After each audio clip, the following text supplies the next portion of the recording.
One.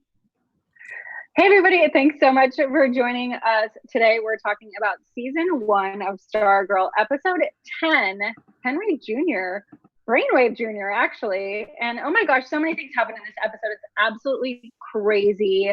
The ending was insane. But before we get into that, we're going to talk about what we thought about this episode. We're going to talk about our theories, our predictions. But first, I want to introduce you guys to my amazing co-host. We've got Shay Jones with us.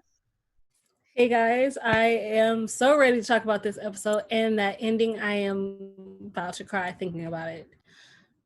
And we've got Jeff Williams with us today too. What up, what up? And I can't agree more. The ending was so wild.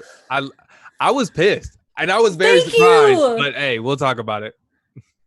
We'll talk about it. So what were you guys, Shay, what were your overall thoughts of this episode? Overall, this was my favorite episode. It, like, from just the openings, when you open with Adamon Hownuff, I am here for you. I felt like, I don't know why, it just made me feel like in such a good mood, like going into it, obviously because that's how Barbara and Pat met. So that was very adorable, their first meeting. And then as we get into this episode, it literally is my favorite right now at this moment in the season. And Jeff, what were your thoughts on the overall episode? I thought it was a good episode. I wouldn't say it's my favorite. I just thought it had good moments in it. But I just really feel bad for Pat. I feel like he's getting like the short end of the stick, and his son is sticking with his dad. So it was really sad to see. But I mean, it was cool. Yeah, I agree. I really liked the episode. There was so much stuff that happened in it. Unlike the last episode where we didn't have much stunts, there was actually a lot of action in this episode, which I really, really liked also. And then we obviously have like Courtney, like, who's her dad? I'm kind of confused now. Now she's maybe got a cousin. There's so many things. We're going to get into all of that.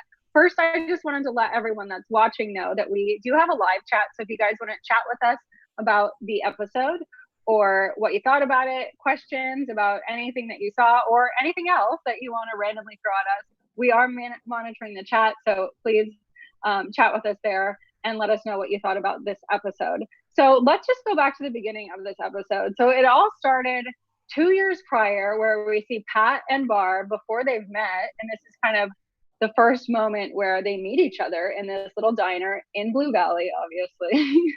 And they end up sharing a banana split, which I thought was like so cute. But what were you guys' thoughts on this, Shay? I thought it was so adorable. Like, obviously, for some reason, they're both the last people in the diner. And the one thing they want is banana split to cap off their night. I thought it was adorable, and obviously the interchange between them, because granted, we haven't seen a lot of the couple side of who Pat and Barbara are so far within the season. I mean, yes, they live together. Yes, they, do dinner and they cook sometimes together, but we haven't really seen the banter of them as a couple. So I actually enjoyed that, seeing what sparked within each of them to be attracted to the other, and see how that developed. That was really cute.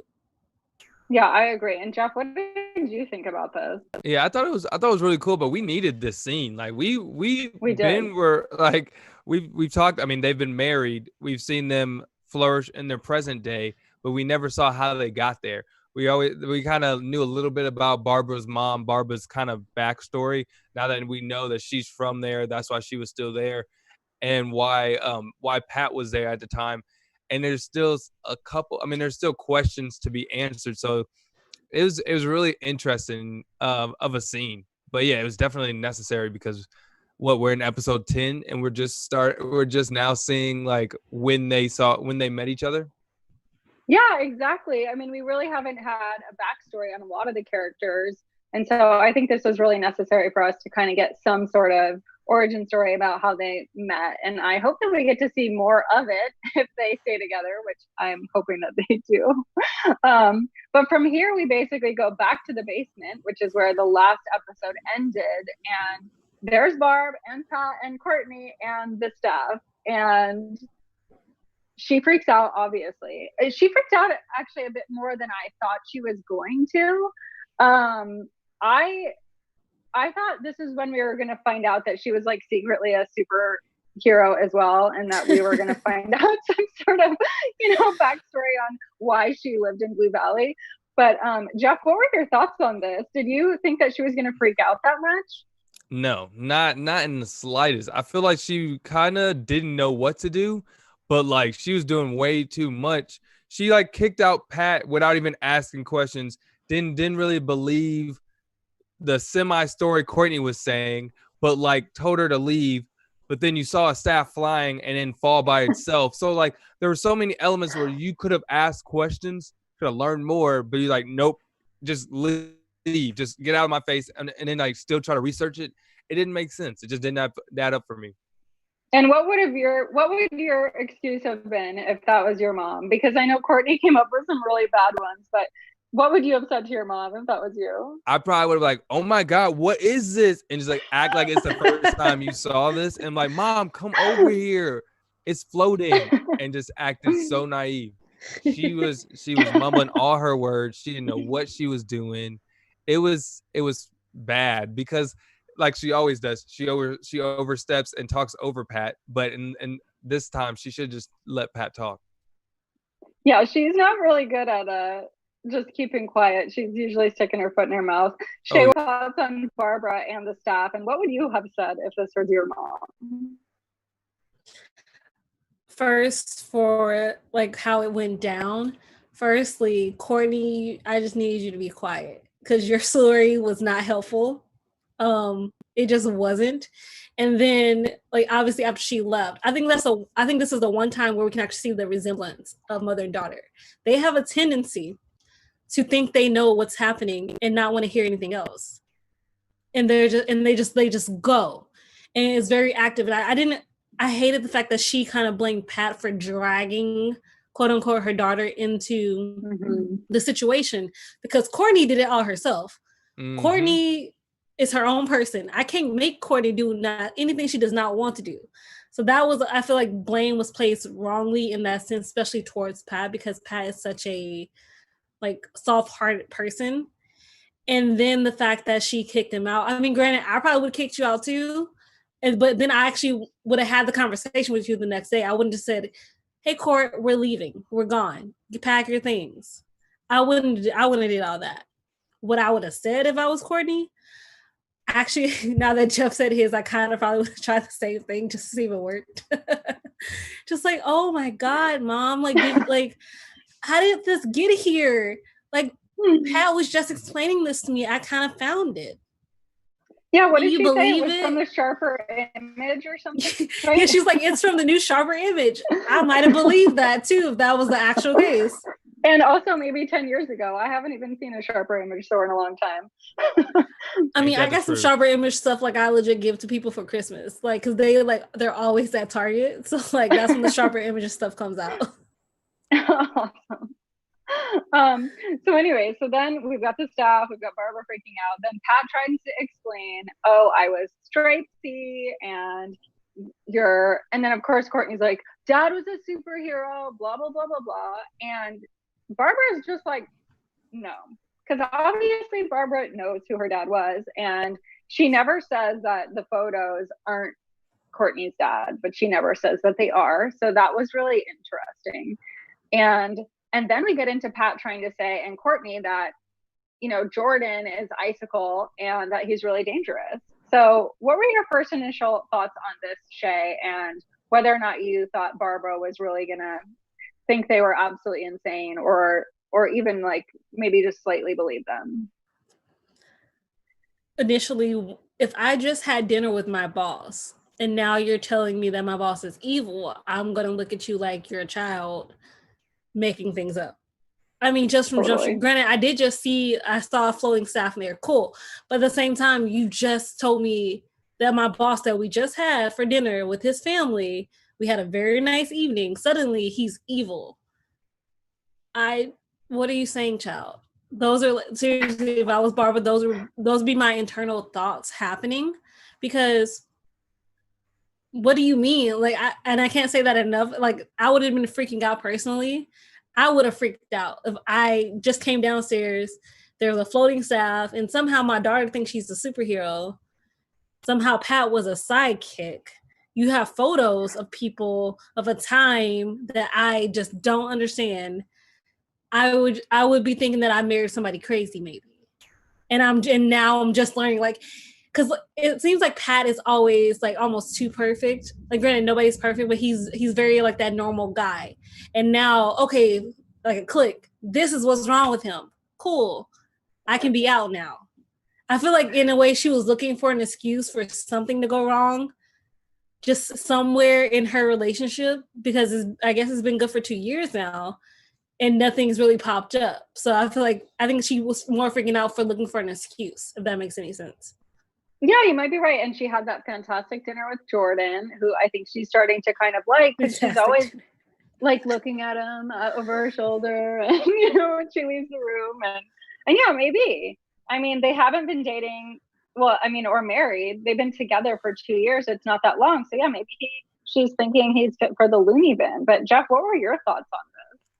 I mean, I'm not surprised that she like thought it was all crazy, but like there's so many signs that he could just say, hey, like this is real. Here's a magic staff. Here are photos. Here's multiple photos of me doing like me being a superhero. There's so many examples of like why the facts are there. It was very interesting, but like she was quick to kick him out. But yet she was quick to kick him out, but still go to the to go to work, investigate her boss. It was a lot, because like I also didn't understand why Pat all of a sudden was like, no, you can't go to work anymore. You knew he was bad yesterday. You knew he was bad last week. She went to work last week. So there was a lot of reactions I just didn't understand. Well, I mean, it would be. Oh, go ahead, Shay. Oh, I was gonna say they technically didn't know Jordan was Icicle. Like, they knew they were people in town who were the villains, but they didn't know who. And until that moment of Courtney saying, Pat, Jordan is Icicle. Okay, now I got bigger worries. Like, my wife is actually working. Was that the same, like, what day? Was that the same day, though? That's the same day. That was literally the night. Like, they left. Like, Jordan and his people, they had just left. She they were downstairs, and she wanted to go confront Jordan, and that's when Barbara came down. Gotcha. So it legit is that. Oh, yeah, it's right after the dinner. Yeah. Sounds good. I thought I was thinking a different day. I was like, so why are you acting surprised? Like, what is the reaction? All good. So we do have a comment in the chat here, kind of about what we were talking about with this introduction of whether or not Starman is Courtney's dad, which we're going to get into later. But I did want to just shout out Christopher Curry. He did say, hey, from Virginia. He's got two theories that he can't take credit for both, but there's a possibility, he says, for twins Sam and Starman, maybe. So we're going to talk about that maybe a little bit later. I could definitely see that. Since you said that, I was just like, that would make so much more sense. And like fraternal twins. So yeah, so we're going to talk about that in a little bit, because I have a lot of questions about who might be Courtney's dad. But first, I want to talk about what happened next in this episode, and that's when we go to Brainwave in the hospital. Obviously, Henry Jr. is there again, and it seems like his dad is starting to wake up, and then he does wake up, and it seems like their psychic powers kind of connected, which is what woke him up and also woke up Henry Jr.'s powers. So I really liked that we got that answer from his dad saying like, oh, I'm pretty sure I was reaching out to you via telekinesis and it turned your powers on. So that was really cool. I like that we found that out. Did you guys have any first initial reaction to Brainwave waking up and what you thought? Like, were you scared? Were you happy? What were your thoughts on that? I was nervous because I wanted to know what all he knew, what all he remembered from the past, because he knows Courtney's StarGirl. He knows a lot of things because he could just read her mind and because he fought her. So what does that mean for the rest of the Injustice League? So they're gonna know our Injustice Society. So they're gonna know who the JSA members are. So that's what the first things I thought of, is like, he knows too much. Why is he still alive? Yeah, that's a really good point. I didn't even think about the fact that his dad could read his memories and maybe what he was thinking, and could identify Courtney and Yolanda and Rick. So that's a good point, and I didn't think of that. Shay, what were your thoughts on this? Were you scared about what he might find out? I was more anxious, like, once he woke up, but as they started talking, obviously we're seeing a different Henry Sr. Yeah. You could tell this is not the same Henry Sr. that we had met previously. It was something more softer about his edges. And it just, at first I kind of felt hopeful. I'm like, this is the kind of dad Henry needs in his life. This is who he could have been if obviously what happened to his mom didn't happen, maybe. And I also like felt bad for Henry Jr. because he had a glimpse of what his dad could have been like. And that was almost as heartbreaking as how the episode ends. Mm-hmm. Yeah, absolutely. And actually, someone in the chat, Ken, just said that Brainwave Jr. could have shielded his mind from his dad, which we see that he does actually later in the episode. So that's a really good point. Thank you for bringing that up. And then we obviously see that, as you said, Brainwave Sr. has no memory from, it goes back to when Henry Jr. was 6 years old. So then I was like, oh my God, yes, he's going to have a chance to like, hopefully get him back on the good side. Obviously that does not happen, but I did have a little bit of hope right there that maybe something good was going to happen. It is really cool also that we're kind of seeing the moments in all these different characters where they turned to like basically ISA, like they turned from being good into being bad, like what really made them go over the edge. So I like that we saw that as well. And then obviously we see that Henry Jr. leaves, and who comes in? Of course, it's Icicle. I don't know what you guys thought, but I thought that it was going to be Dragon King at first. And then obviously Jordan came in. Did you guys have that same thought too? Or were you like for sure it was Icicle? I just assumed it was Icicle because he's the leader. So I assumed he was checking in and figuring out what's really good, and that's what he did. I thought he was gonna kill him, to be honest. I was like, we don't need you now. We don't need you now. We have your son, and then just kind of get rid of him. So at least it didn't kill him. I know, but I feel like what they did was worse. Totally. I agree with you. And if you guys in the chat thought that Icicle was going to kill Brainwave in this moment, let us know also. Shay, what were your thoughts on that? Like when Jordan first came in, I thought like, okay, so now that Henry Sr. woke up, this is only going to go one of two ways. He's going to get killed or they're going to use him.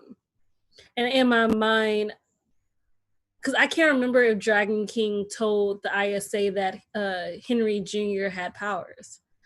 He did. He did. And he did. Okay, he did, and he also said we don't need Brainwave Sr. anymore because we've got Henry Jr. And so basically Brainwave is useless to us. So I agree with you. Like once I realized it was Icicle, I was like, oh, he's gonna die.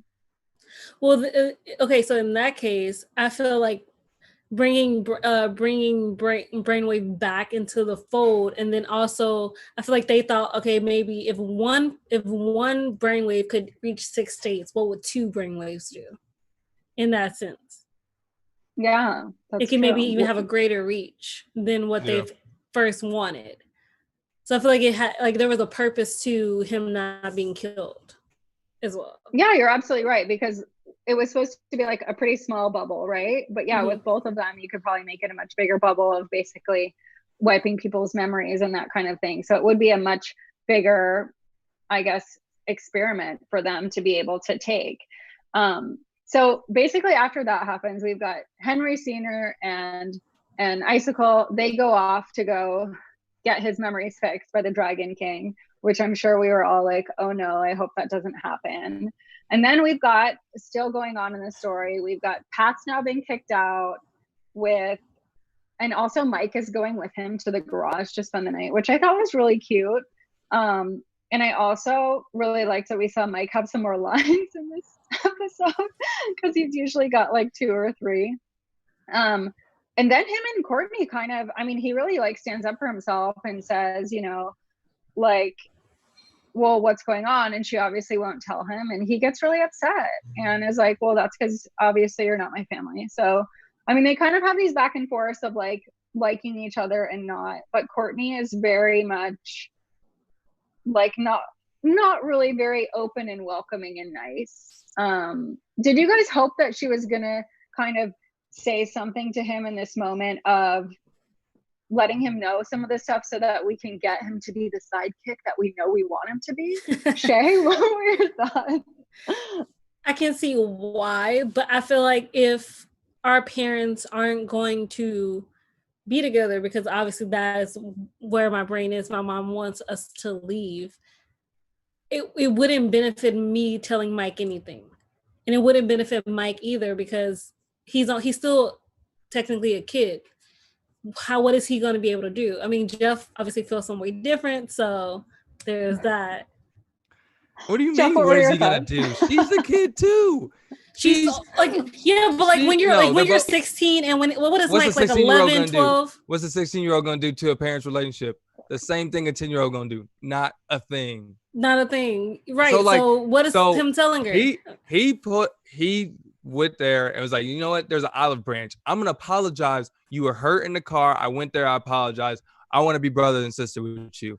What do? You keep more secrets. My dad's mad at your mom. We're leaving. I don't know why. I ask you, you know something. You see the parents go off. You're supposed to be like, we're supposed to be on a team.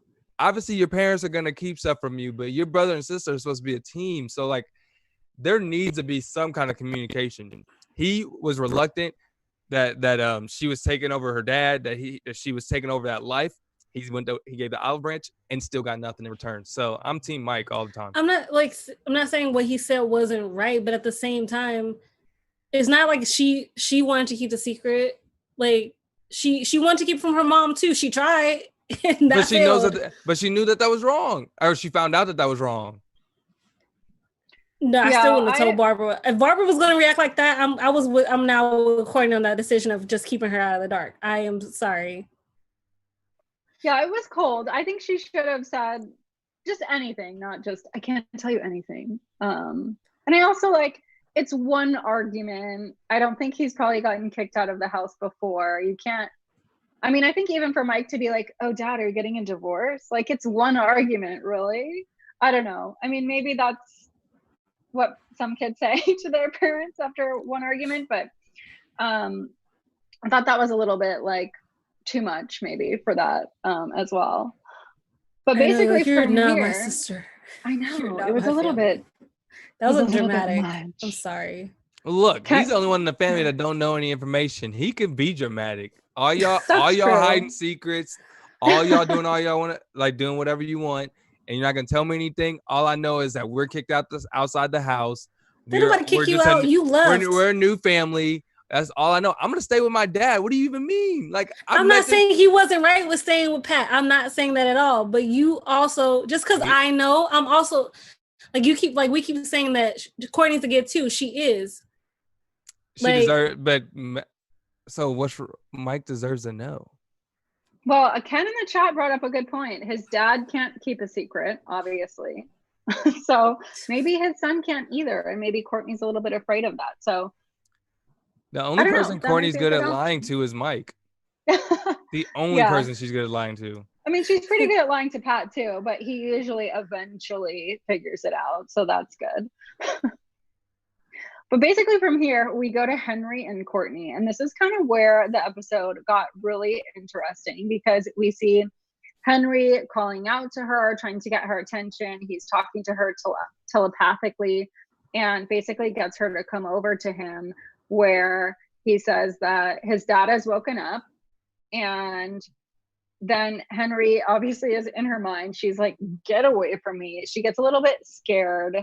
And then basically sees that memory that he kind of accidentally, I think, implants in her head, where she sees that Starman's sister was Henry's mom. So that was like, oh my God. so they're cousins. She's like, oh my God, we're cousins. They hug. And well, she hugs him. He's like, she hugs him and then decide to team up. So this is what we needed for him to become part of the JSA, I guess. And then obviously seeing that his dad was still evil or going to become evil again. So what are you guys' thoughts on this? And I think this is kind of where we can get back to what some of the guys in the chat were saying about who is Starman and is he really Courtney's dad. So what were your guys' thoughts on Mary being sisters to Starman, and who is she really? Do you think she had superpowers? Shay, I know you were already talking to me before we got going here about this, so I'm going to let you take it away. Okay, so according to CBR.com, Mary Pemberton was known as Gimmick Girl, or Mary, the girl of 1,000 gimmicks in the DC Comics. Mary Pemberton was a Golden Age superhero who fought crime at the side of Star Spangled Kid and Stripesy, making use of a variety of odd-looking gadgets, which could range from a bulletproof baseball glove to a shocking spark gun. She was the Star Spangled Kid's adoptive sister and the daughter of an ex-convict named Flyfoot Kramer. She joined her brother in fighting crime in the Star Spangled comic books in issue number 81, and she even took over his role for the last 4 issues. Okay, so she was a superhero, not a supervillain. So I want to know how she got with Brainwave, or maybe they erased her memory or something. I mean, very interesting. We did see that Brainwave killed her. That's true. Or, okay, so that also brings up somebody in the chat. I think it was Ken who said that maybe whatever they call the dragon, the star dragon, I forgot, like what Dragon King? Oh, the Snapdragon. That was actually really funny. That was really funny. That was really Christopher Curry said, what if the idea that Senior murdered his wife was implanted and it was actually really Icicle that did it? How would that be implanted? Would it be through the Dragon King? He does a whole bunch of stuff. I mean, he's still alive too, so you never know what he could do. I mean, granted, we don't really I was gonna call him the Snapdragon. The Dragon King has a lot of talent, so we don't necessarily have been told what they all are. Yeah. And obviously, Brainwave was hooked up to that machine for hours. So I mean, we don't know exactly what could have happened in that time, because obviously when he was in his memories, the fact that she drowned, she was freezing cold. Okay, yeah, so, it didn't appear that Icicle killed her, and then he changed it and was like, I killed her, and I was like, wait, really? Because it appeared that Icicle killed her, but now you're saying that you killed her. So definitely that was questionable in my mind too. So at least that question of, okay, so if it wasn't planted, then now he thinks that he did it. Okay, and now that gives him courage to what happened at the end of the episode. It was just, there's so many thoughts, especially of them deciding, first of all, to even go and find, get Henry Sr. and then the staff, because that's where it is. And I want to slap Cindy so hard. I'm sorry. She needs, really? You still on his side? He locked you in a thing. You can't get out. Really? This is not the time to be on your daddy's side. Mm-mm. I'm just saying. She the worst. But like we kind of jumped over the fact that Starman is not Stargirl's dad. Well, okay, so yes, allegedly, because Barbara decides to write an email. She wrote an email. No, so like in the comics, like her dad is Sam Curtis, and that is like her dad in the comics. So the fact that she emailed Sam Curtis, that means and if you guys watch the trailer for next week, the Sam Curtis or her dad shows up in the house. So we're gonna see who this guy is. So in the comics, that is her dad. We'll see if that actually how they portray it on this episode of this series, because obviously on multiple Earths you can have different renditions. Anyone could be anyone's father and that kind of stuff. But that's how it is in the comics. So we shall see. Because I said the Shining Knight was her father last week, but I guess I was wrong. Well, I mean, that's been the theory, like, so far, because also why would he have a vision of him holding the cosmic staff? I mean, like you don't. There's I feel like there's a purpose to everything they do in this show. Like in the show, there nothing is ever mentioned or put out there by accident. Yeah, I mean, we just got to see what the reason is, because her daddy's coming to town next week. Yeah, and I find it interesting also though that Barbara, like, she never says, Courtney, this photo is not of your dad. She always just kind of like is like, Starman's not your dad, but she doesn't say anything to go along with that to make you really be like, well, then why don't you tell her like who her dad is? Which I guess we're going to find out hopefully next episode. So I'm really excited to find out who Sam Curtis is. I feel like he's like a villain. Like, I really do. Like, I feel like that's the reason why. I don't know. I feel like he just left, and the mom just used an excuse to say, oh, he was gone, or oh, he died or something, as a reason to like, no, he just didn't really want to be a father. You know, like trying to make it a softer reason for his daughter, or for her daughter. Yeah. Sad. I mean, I guess we'll find out next week. I mean, so stay tuned for that. That showdown in the cafeteria, that was everything. It sure was. And actually, Ken in the chat just said that he thinks the janitor was actually blasted by the staff, maybe by accident, and then maybe it messed up his memories. And so now he's kind of having like messed up flashbacks about the staff. So that's a theory. Before we run out of time, guys, because it's already been a good amount of time here we've been chatting about this episode, I want to talk about what happens next, which is when Courtney goes with Henry to the rest of the squad and is like, he needs to be with us. And they all are basically doing what they did in the last couple episodes, where they're like, absolutely not. What are you thinking? This is so rude that you would even bring him here. Yeah, him and Rick almost get in a fight. Just like, Beth is always the voice of reason. You guys, Rick is such a hothead. He's such a hothead. I mean, not for no reason, but like, it's so over the top. I'm like, dog, sit down somewhere. Like, you don't need to show, oh my gosh, what are you doing here? You heard the woman, get out. Like, I'm gonna fight you. Like, dog, why? Like, it just seems it does, doesn't it? Shay, what were your thoughts? Where you're like, oh, it's gonna work out. They're gonna go fight the Dragon King and rescue Brainwave. I mean, if I just like lived in rainbows and unicorns, yeah, that'd have been almost amazing scene. However, real life doesn't always work in rainbows and unicorns, because people have feelings and people can hold a grudge and be stubborn about their lives. So yeah, I was not surprised that Rick even challenged Henry. Like, that did not surprise me at all. But what more surprised me was Yolanda telling Court, we'll go with you, but you chose Henry over me. We are no longer friends. Yeah. At that moment, I wanted to be like, girl, sit down. Yeah, and Yolanda's wait, girl, sit down as in like what? You don't agree with Yolanda? We had this conversation. It's not about Courtney choosing Henry over you or not. It literally isn't. Like, obvious, like, in what he, like, nobody's not saying what he did to you wasn't wrong. It was. But like, okay, so he just found out his mom just died. Maybe Jordan had a reason. So right now we all have a reason to fight, because if they get what they want, we're gonna become obsolete. And like, if you like, I'm not saying you have to let go of your anger. You can still be mad. You're right to your anger. You're still allowed to be mad.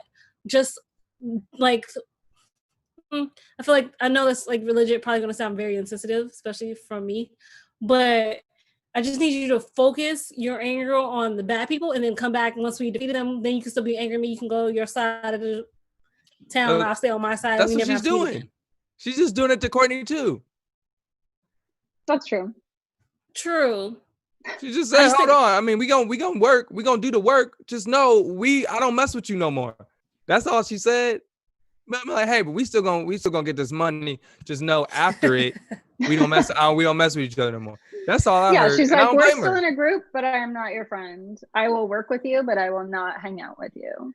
I just felt like I mean, I get why she's hurt, but I'm just saying, Courtney didn't choose Henry over you. It wasn't necessarily trying to be a choosing situation. It really wasn't. And the fact that Yolanda is thinking that way is almost in the same way her parents are. If her parents can't forgive, she's can't forgive her. She can't forgive herself until she learns to forgive herself, and even Henry in that sense. She's legit gonna be in that cycle like her parents are in. And I feel like that's the one thing I don't want to see in that character. I want her to kind of get out of it. Like, I want her to be able to break it. Because the reason your parents aren't letting you off is because they can't get over it. They can't move past it. They won't treat you like you're their daughter anymore.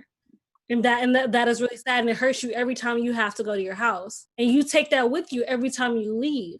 I feel like the only way that's gonna happen is if she learns to break that cycle within herself and also within her relationships. It's not about choosing.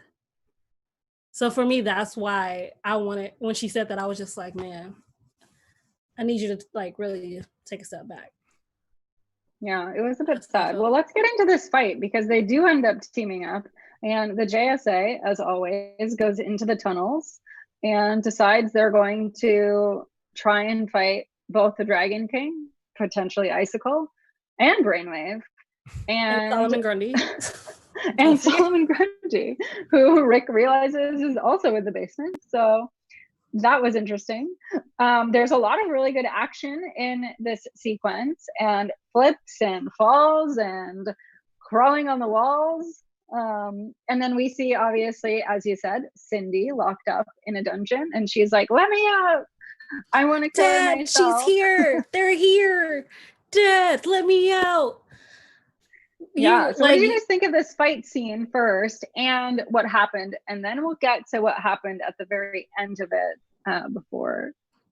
The fight scene was epic. All three of them working together. It like in some way it was very synchronized in how they worked together. And I loved it, especially Yolanda and Courtney's character. Like they had each other's back, and it was just really cool to watch like that happen. Because like we said, like I'll work with you, but you know, you're no longer my friend. But I feel like that, like I feel like she spoke more than what she's feeling. Like I'm saying this because I'm trying to not get hurt anymore. But like obviously she cares about Courtney. She doesn't want anything to happen to Courtney. And then obviously Henry is still learning his powers, but he was kicking some butt. I had to give him props for that one. Like he was just throwing everybody which way and ever. I loved it. Yeah. Jeff, what did you think about it? The fight scene was dope, but I was just so frustrated with Tyler, or what's his name, Rick Tyler, just because he was so he left the team pretty much saying, "Hey, I know we came down here to attack to ISA, but I'm gonna go over here and harass Solomon Grundy, who is behind steel walls, behind like a not a gate, but like he's in a cell, right? In the chamber or a cell, right? So he can't move anywhere. So literally he was like, my issues are more important than yours. And it was the thing that was so frustrating about it was this was an opportunity for his character to grow so much and be like, you know what? I know this is so important to me and my family and to redeem my family, but I need to go and help the team at this moment. But he didn't. And not only did he not take that initiative, he like doubled down and tripled down on how much he didn't care. Like, cause he like they were telling him, "We need your help," and he's like, "No, I don't care." And then just still trying to get in there. I was like, "Dog, what are you doing? Like, other people are dying. Like, your friends could die right now because you're over here just trying to break a steel wall to fight someone you don't even know could beat you at any second." Like, it was not calculated. It was selfish, and it was unfortunate. Yeah, I mean, Rick is he's not a good team player. And little did he know, if he had really gotten Solomon Grundy out of that, from behind that door, he probably would have killed all of them. And maybe even Brainwave, I don't know. Or maybe Brainwave would have had to take him down and put him back in his cell. But yeah, it would have been really bad. And he really didn't think about anyone else. So that was really unfortunate. And I'm wondering what's going to happen in the next episode, if anyone's going to talk to him about kind of his behavior and lack of kind of helping the team. I mean, we'll see. A lot happened right after this. Mm-hmm. So. Yeah, I mean, Beth did the best she could. Like, she's like jumping on Rick, trying to like get him to get off. Oh my That goodness. was like actually the funniest part about that. But I definitely agree with Jeff in the sense that, sir, like everybody here has a reason to want the ISA to be demolished. We all have our reasons. But sometimes, especially in this situation, when you don't know what you're walking into, her glasses don't work. And you're just putting all that anger into the one person who legit would have killed her as soon as he got out. And then where would you be? Because your power runs out in an hour. You only have 1 hour, and every freaking second counts. Like, it counts. And I feel like he really needs to learn the power behind the hourglass, who his dad was, and really, like, if, like, I'm not saying you don't have to be angry. You just found out your parents were murdered. Cool, be angry. But focus it. But don't get blinded by it. Like, that's the whole thing. You're blinded by anger, and you're not using it the way it needs to be used. Yeah, I think we're going to need another JSA training session in one of these last 3 episodes. 100%. Well, and that's not all that happened with this fight. I do want to get to, obviously, this grand finale that happened with, oh my gosh, you know, Brainwave and Brainwave Jr. and obviously what happened at the end with the rocks falling on Henry Jr. And it seems like he has died, but I'm not so sure. What are you guys' thoughts on this? I mean, I was completely in shock when Brainwave said, I killed your mom, and basically now you're going to die. Shay, what did you think about this? Or Jeff, go ahead.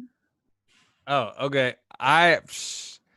When I tell you, like, I didn't know what to say, honestly, because, like, when I saw it, I was like, what channel is this on? And I'm like, when am I watching a superhero show where they just killing their kids and stuff? Like, what in the world is going on? I was so thrown off, and like, it's great that I was thrown off, because like those are moments you want to see in television shows where they just like flip you on, like you weren't expecting it. But that was wild to me. And if he does come back, I'd be very happy, because I've really enjoyed his character, his semi-growth. It was a quick growth, but you saw it, and you saw a reason why he was growing, and especially the turn in his dad. He's like, well, since I can't help my dad, I got to be with this team. And it was a great start to what could have been a great team. So I'm just hopeful that you guys are right, that he has not passed away, because I thought he was long gone. I thought that dude was all rocks. I mean, like that whole moment of, first of all, Henry Sr. saying, I killed your mom. Don't make me make that choice to kill you too. And I really had hope at that moment Henry Jr. would have, like, I'm not saying defeated Henry Sr., or at least like got the upper hand to be able to go with the team and just like leave the situation. That's what I was hoping for.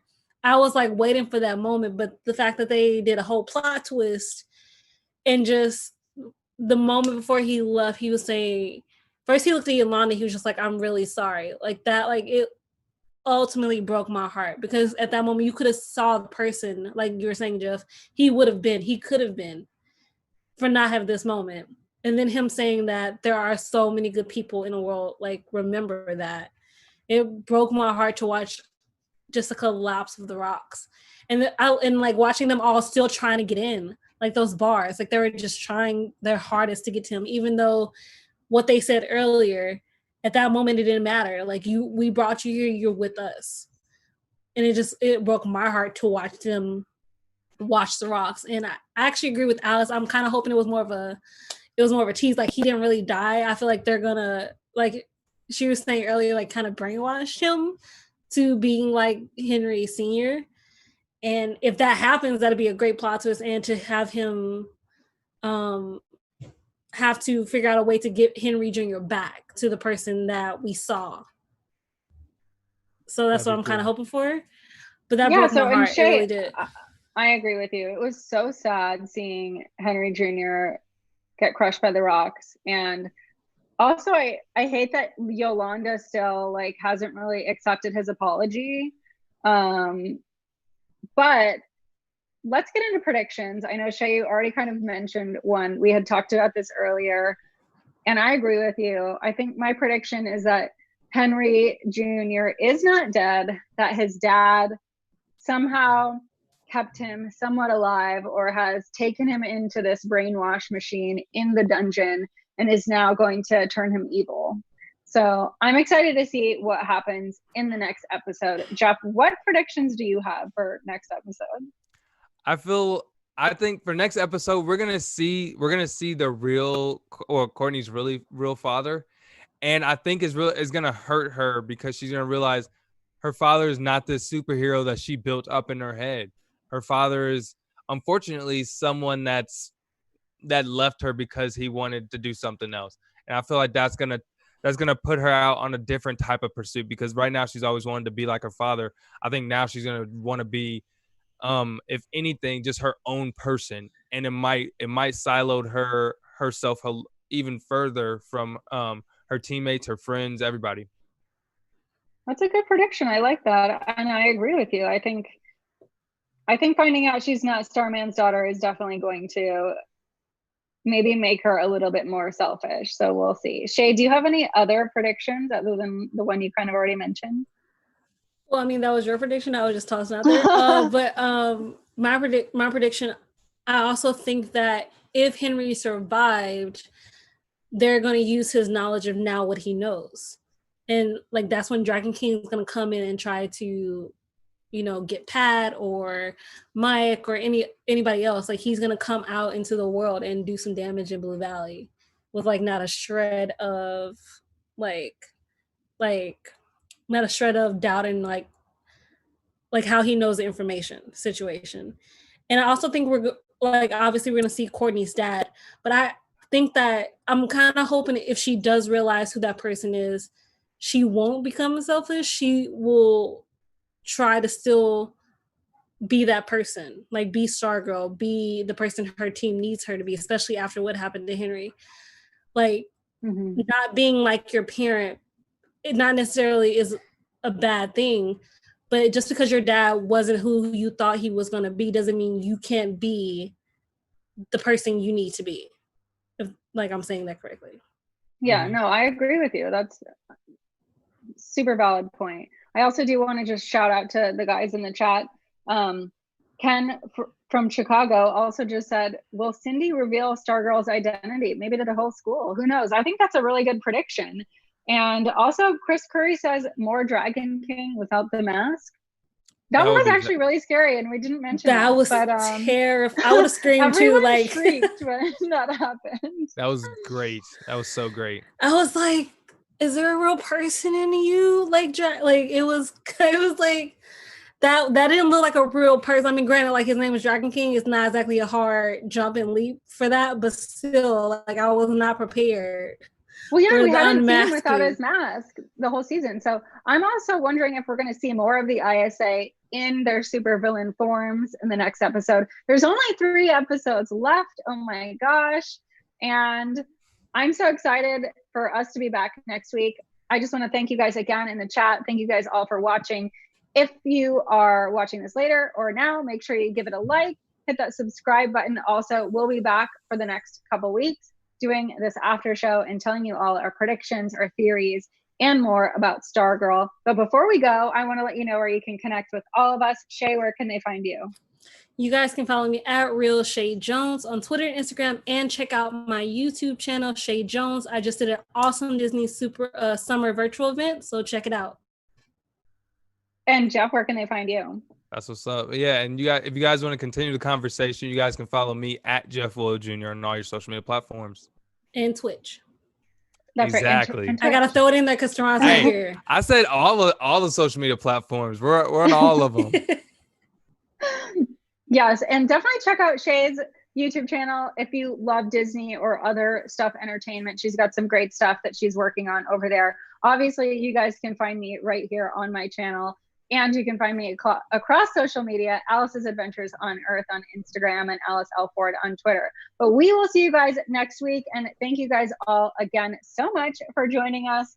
So we'll see you next week. Bye.